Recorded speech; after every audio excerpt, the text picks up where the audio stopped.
I'm on Mount Loch, the southwest of the 82-inch telescope. At the beginning of this year, I lofted a WS-90 weather station on this tower. And while I was working on it, I found some really interesting things on the ground. Let's go take a look. I'm now at the base of the tower. And around the tower, there's bare Romex on the ground. Now, certainly this couldn't be powered. It just ends in the grass here with wire nuts and black electrical tape. Well, that's hot. Let's trace where this thing goes. So it runs along the ground and it crosses this conduit that we'll get back to pretty close to the sidewalk where the visitors go. And our next station is here. So here's more wire nuts and electrical tape, and this is all hot. So this is being powered by this mystery black cord here that just disappears into the ground.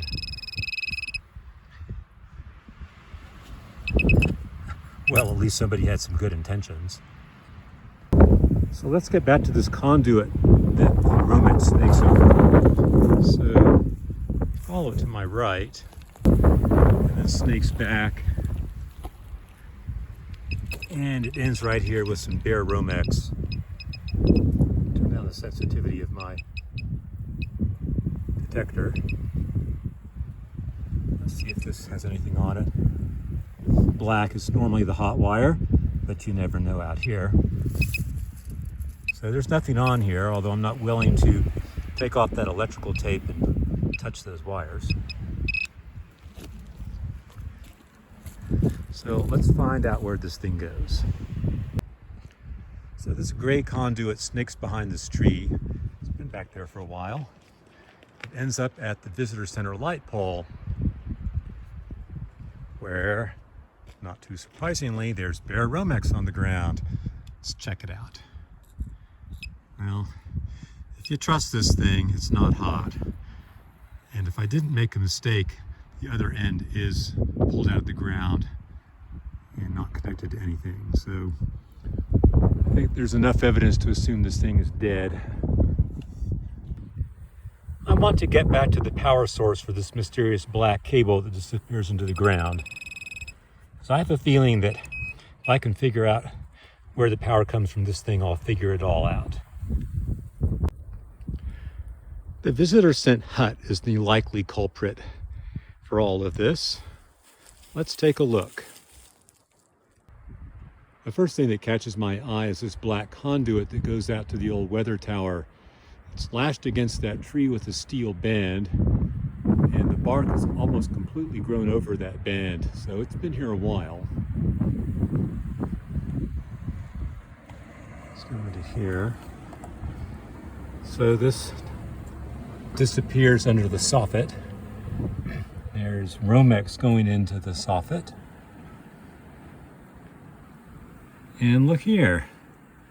It looks like somebody peeled back the Romex carcass and then peeled off the insulation, presumably from the hot wire, to test if it has power, and then just left it like this. The copper is pretty corroded, so it's been here a while. Let's see if it's hot. Okay, well, it's a fire hazard, an electrocution hazard. The next thing is this conduit. So it also goes in under the soffit, although it's wired properly, or appears to be. Somebody's been into this junction box and didn't bother to close it properly. I can see some wire nuts in there. There's a switch on here.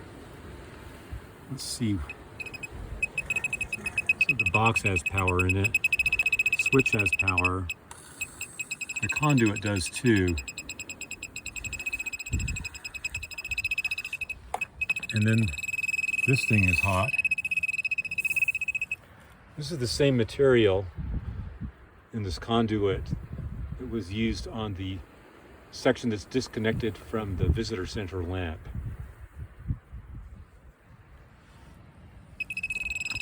Let's see if the switch makes any difference. So I'll turn it on. Well, yeah, now this really zings. And this is still hot. So the switch is not turning off power here, but it may have something to do with the switch line in here. Let's take a look and see where this thing goes.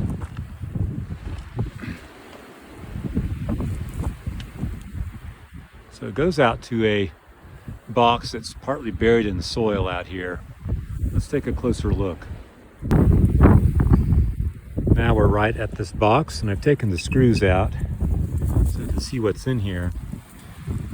So there's a yellow jacketed Romex coming in here, and these wire nuts are connected to that same style of black mystery wire that looks like it predates Romex. Is that asbestos or cotton? I don't know what's on there. That may be the mystery black wire that's up there by the weather tower with the Romex that's just terminated with wire nuts and electrical tape. I'm not going to try taking these wire nuts off. This is all hot. But if we can cut power to the visitor center hut, then I can check out this hypothesis. Having seen the likely source of power on this black wire, I now have an idea what happened out here with this conduit that goes out to the visitor center lamp pole, and this is ripped out from here. I think that went into our switch box down there on the left side. Let's go take a look. I'm guessing that that conduit went in to this box underneath, somewhere over there. And that's why it's not screwed on properly. This cover was taken off when that conduit was pulled out. Let's take this cover off and take a look at what's in here. There are two yellow jacketed Romex coming in from this conduit. That's the one that goes up to the soffit.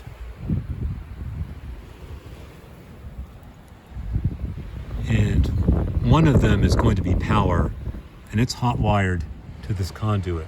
The switch doesn't do anything.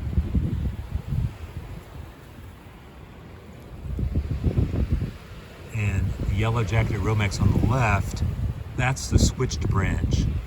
So when we go inside, we'll find out what that switch is. But whether this is on or off doesn't make any difference. Power's always going out to that box that we just looked in.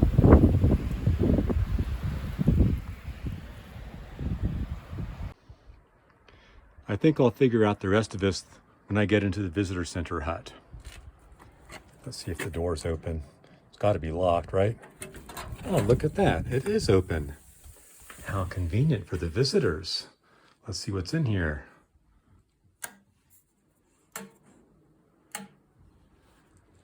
The switch doesn't seem to do anything. So the way this has to work is that power is coming in from the street through this wire that goes into the floor.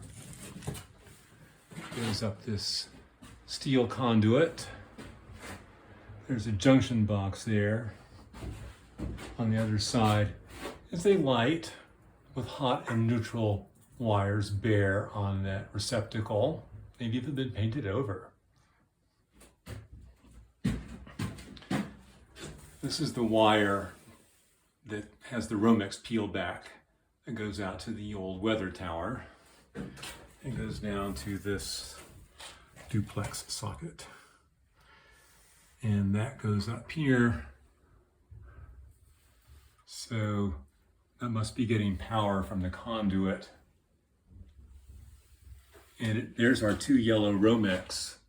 One of them was switched and the other hot. And then there's this brown wire A dirty Romex. Looks like it caught on fire. Looks like it cooked. That goes out to the outside lamp. So I'm guessing that switch turned on the outside lamp. And it seems reasonable that it also would have turned on light for the outside pole, but maybe that was hot wired so that it's always on. Hard to say. Anyway, I think I've made enough progress to ask for power to be cut off from house C, which should cut off power in this room, and that will allow me to remove this disaster without getting shocked.